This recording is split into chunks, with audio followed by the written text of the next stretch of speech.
I use my lived experience to help others elevate because holding on to information, it does me no good, but it helps others. All right, so welcome to the You Are a Lawyer podcast. Dr. Rhonda Reese, how are you today? I am super. How are you? I'm very well. I'm happy. This year has been really, really good. So I'm excited. I'm really expecting for everything that's going to happen. So, Yes. would you tell the audience who you are and what you do? Well, I am a certified career coach. I spent 34 years in the FBI working all kinds of different investigations, drugs, counterintelligence, counterterrorism, white collar, everything. I just worked everything. I spent 34 years, so I had the opportunity to work so many different violations and enjoyed every bit of it. And what I'm doing now, as I stated, I'm a certified career coach. And while I can coach different people, I focus on law enforcement because I think that's a space where one, law enforcement personnel, they do need coaching just like everyone else. But the coaching industry really hasn't tapped in to law enforcement. So that's what I am doing right now. And I train, I'm a leadership coach as well and developer. And that is another language that I speak, leadership. That's what I focus my study on. So I love talking about leadership and positioning people for success in that space. So that's what keeps me busy. Let me know if you hear this all the time. Uh, Are you a spy? And if you were, are you able to tell me? I know, right? No, I'm not a spy, but I tell you, no, I wouldn't be able to tell you. But I've been engaged in that type of work years ago. Yeah, did a lot of work in that space. Yeah. So when I first saw your profile, and I was like, oh my goodness, this will be a fascinating guest because law enforcement, lawyers, it works together. They're hand in hand. What got you interested in this? Like, what made you decide, hey, I think I'll work for the FBI? Like, what led you to that decision? When I was a little girl, I used to look at this program. It was called The FBI with Ephraim Zimbalist Jr. And I'm little. I may be like 8 or 9, something like that. And I'm looking at this show. And fast forward to high school, there's this pamphlet in my counselor's office, and it says FBI on it. And I'm like, that's it. That's it. That is it. And I did not stray away from that. And I realized that that's where I was supposed to be. That's where God wanted me. That's what He wanted me to do. Because while I tried to do different things, it didn't work. It didn't pan out. And I just stayed focused on becoming an FBI agent because that's all I ever wanted to do. And so I was blessed to been able to do that and spend 34 years in the FBI. Yeah. I think that's so fascinating. I mean, there's some careers that just by the title of them, you're just like, that's incredible, right? Yeah. And I don't, my mind is taking me here because I just rewatched G.I. Jane earlier this week. And like, that's one of my favorite movies. If I'm feeling like running a business is so hard, oh, it's so tough to send these emails. I'm like, no, go watch something, get some real perspective. Mhm. So, Rhonda, is the enjoyment that you had working with the FBI something that you take with you into your business? Right? You're the CEO of Rhonda Glover Group LLC, which is your coaching mentoring firm. Did you figure out like how can I make sure that other service agents are feeling the way that I felt? How can I make sure that they are having such an enjoyable and fulfilling career the way that I did? Oh, yeah, absolutely. Because I use my experience. And one of the things that I learned years ago is that transparency is key. And using my experience, talking about things that I did and talking about things that I did not do that I should have done to kind of help them see and help their vision a little bit and help them understand that I've lived it, I've studied it, and I understand it. I know what they're trying to do. I've experienced what they're going through, and I'm able to give them some clear examples of that. And so I use my lived experience to help others elevate, because holding on to information, it does me no good, but it helps others. And so that's my life, is to help others, to help people, because I've seen a lot of hurt. I've seen a lot of pain, and I've seen that in others. And so what I've gone through and what I've seen, it's important to share it, to kind of help people don't do this, or just give them that story and just help them see that the direction that they're going could very well take them to a place that they don't want to go. Yeah. Okay. So I'm listening and I'm thinking that this episode is going to be a lot of myth busting, because I have to tell you all the fictional things that I think of when I hear FBI and law Yeah. enforcement. And Uh-huh. I'm thinking about TV shows, right? So you either have like raids or deep long term surveillance. I'm thinking like analysts who are tracking.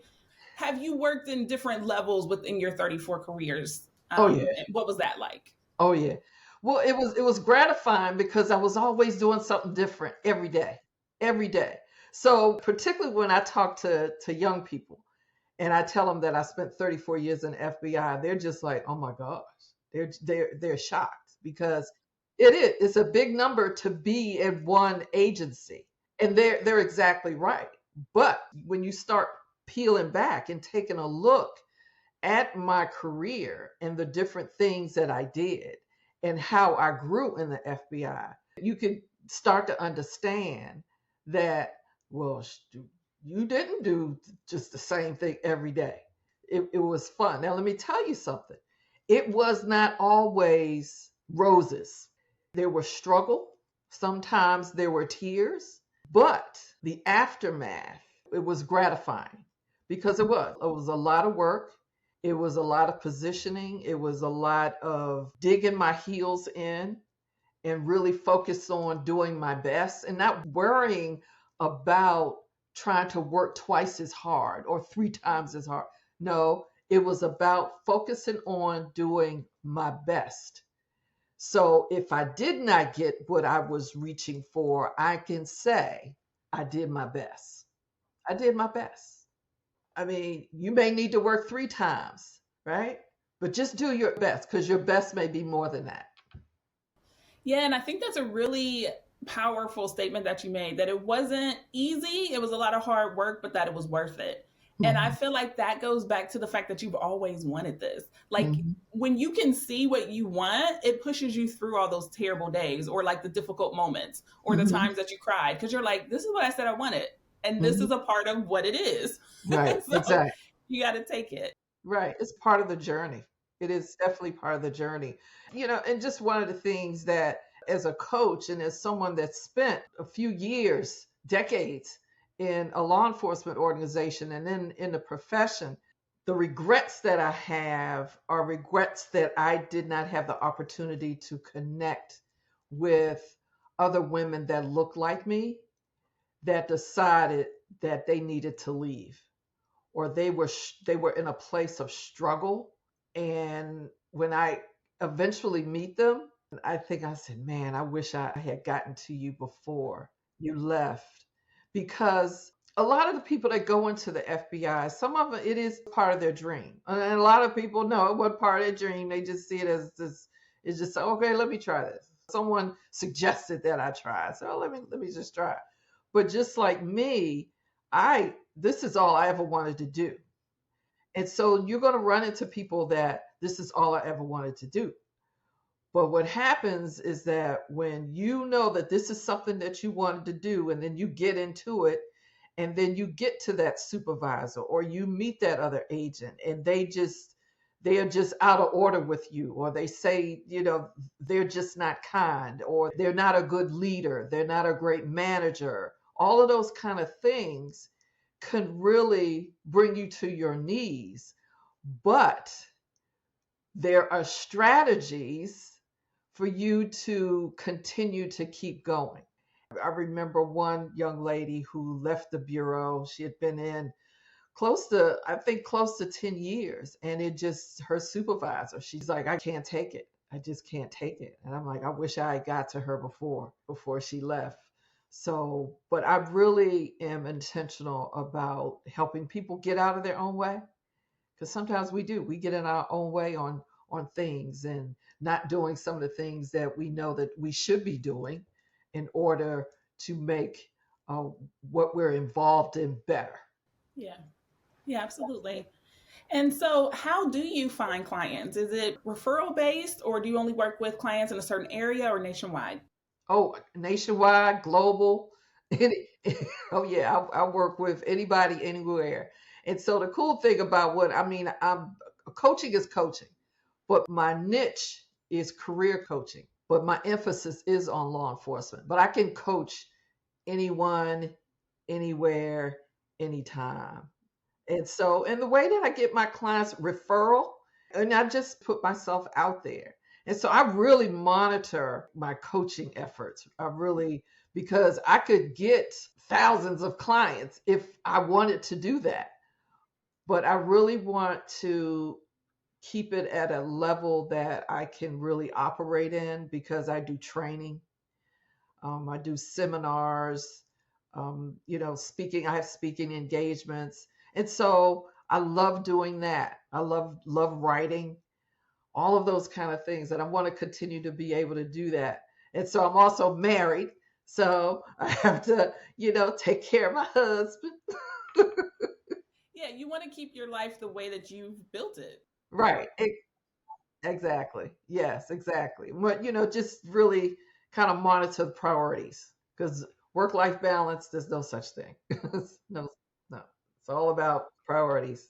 I like when people say work life integration, right? Because sometimes this will be a really big deal, sometimes that'll be a big deal. It kind of ebbs and flows. Right, exactly.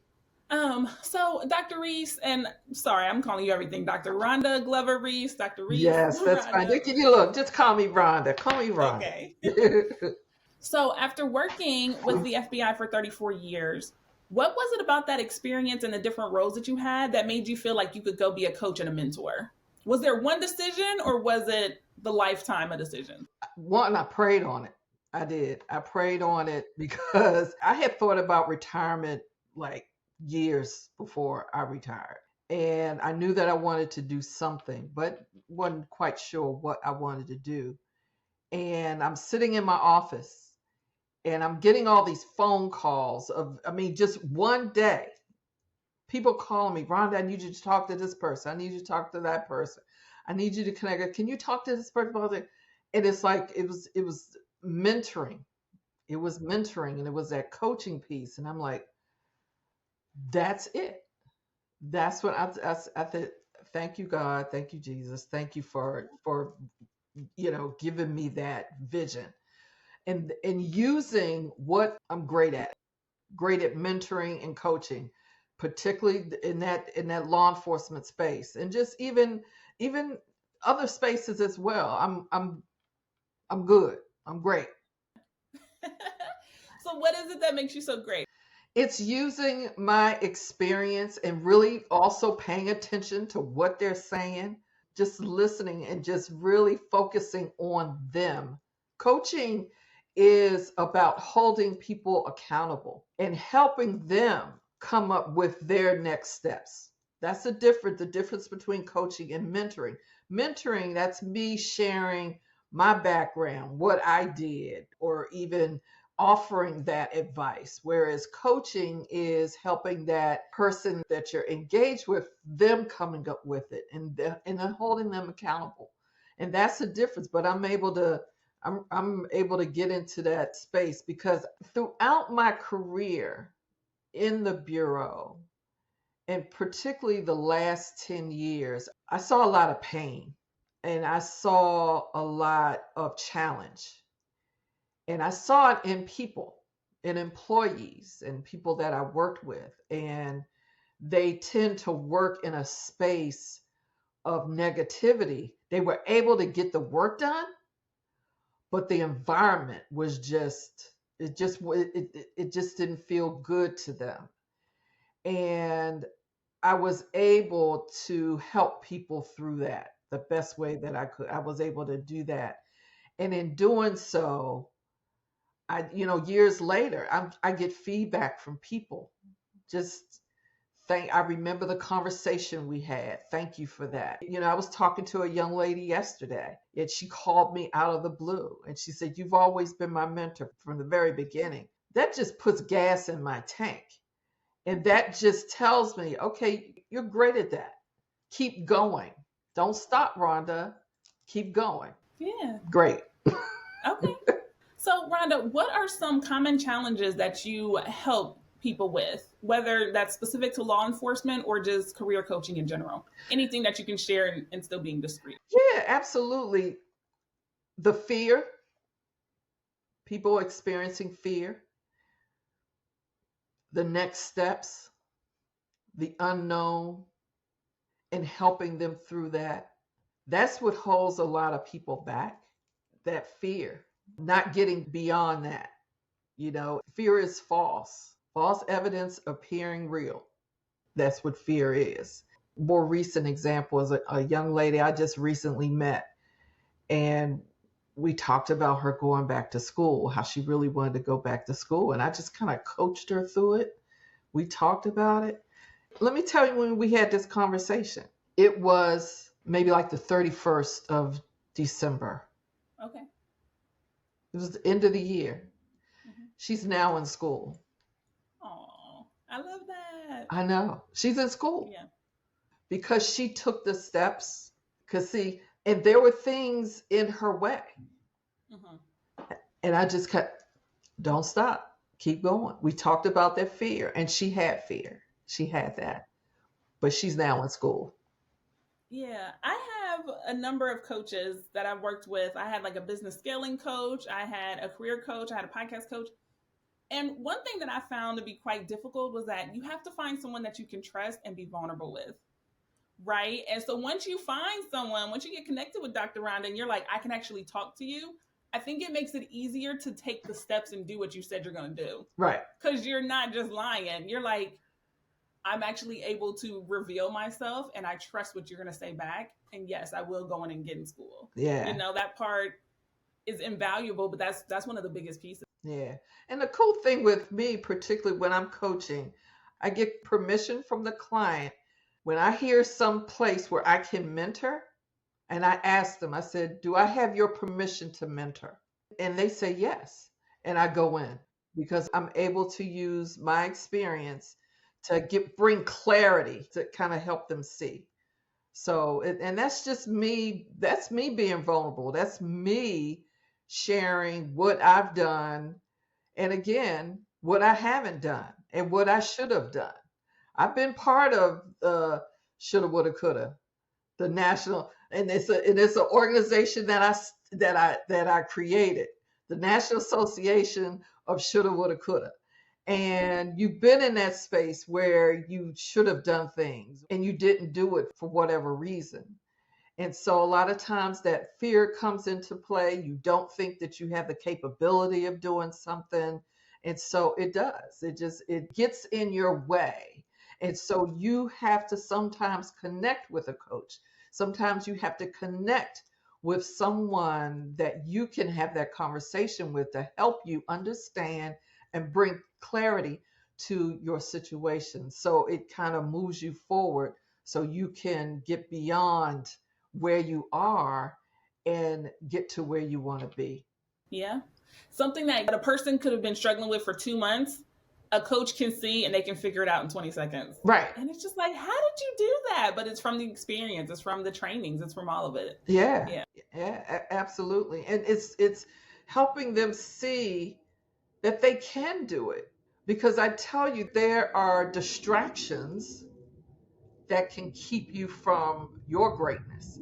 The distractions can keep you from moving forward. The distractions keep you looking over here when you should be over here. And the distractions, they don't do anything for you. Like social media is a big distraction. It's a huge distraction. But there are people that stay there. They stay there and they take all that in. And the longer you take that in, it can really weigh you down. It really, really can. Yeah. The audience of the podcast is law students and young lawyers, 5 years practicing or less. And I typically ask, what would you do with your law degree? But what would you say to one of them if they wanted to take their law degree and use it and join law enforcement? Like, how do you think the two would pair? Oh, going over to the FBI would be awesome. So I say FBI because that's where I spent 34 years. And this is what I learned working at the FBI and working with lawyers. One thing, as a lawyer, you do a lot of writing and you become a really good writer. And in the FBI, we did a lot of writing.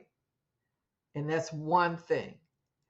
Another thing is the fact that bringing that law degree and working with prosecutors and public defenders and just working with other people in that space, you speak their language. And a lot of things that are legally focused, you can really excel and do well. And it's something that's different than being in the courtroom. As an attorney, you could do different things. That's the cool thing. But see, you have to be focused. You really have to think about what area you want to go in, because you have people that go to, oh yeah, I want to go to law school. Okay, what next? What's your focus? I don't know. I just get my law degree. Okay, you want to get your law degree? That's good. How's that gonna? What are you gonna do with that? As I'm telling you this, I think about when I got my doctorate. And the initial reason as to why I wanted to get my doctorate was to get the hood. I wanted the hood. That's it. Because I saw the hood and I'm looking at this thing, how it cascades down your back. You have your robe and you got your hood. And I'm like, oh my God, I want that. Well, in order to get that, I got to go through the steps. I gotta research. I gotta write. I gotta do all these things.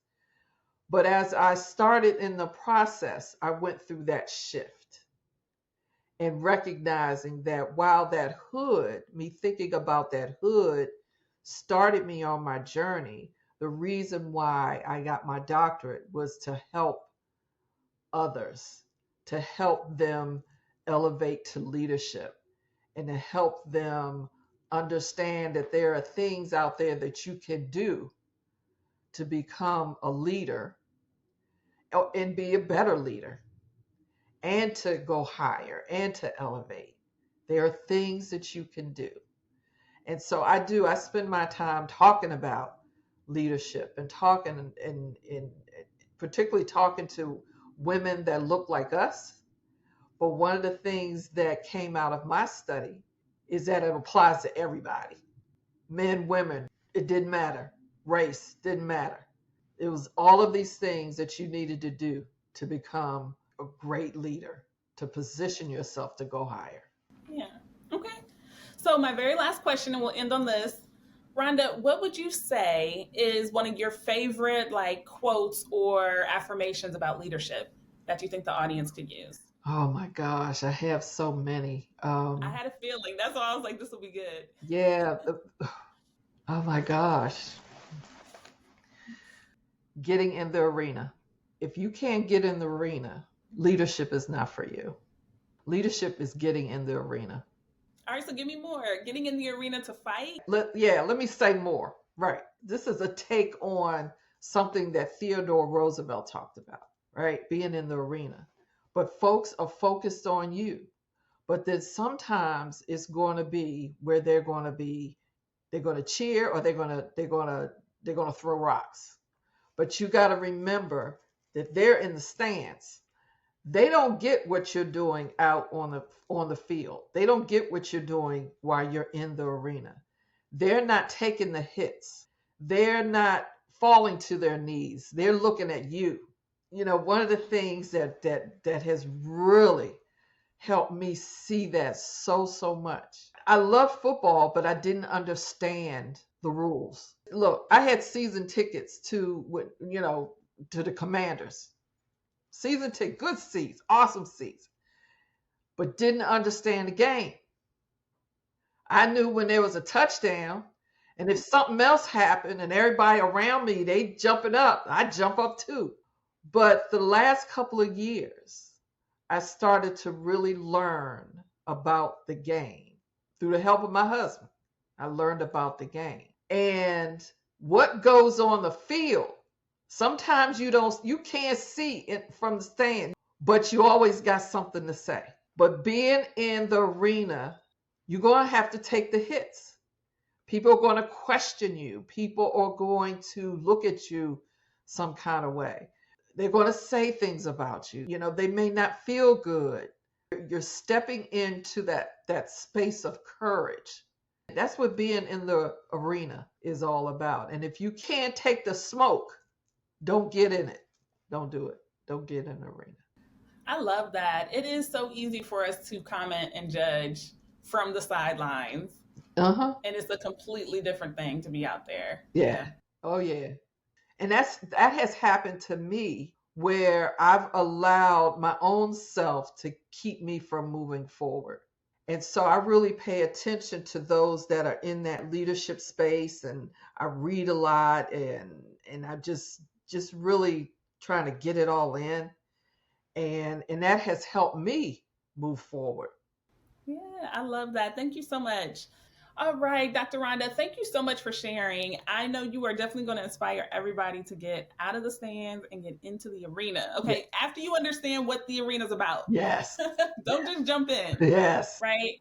And if you need help with career coaching, and especially if you're in law enforcement, contact Dr. Rhonda. I'll have her contact information and website listed in the episode notes. See you later. Oh, thank you so much. This has been a pleasure.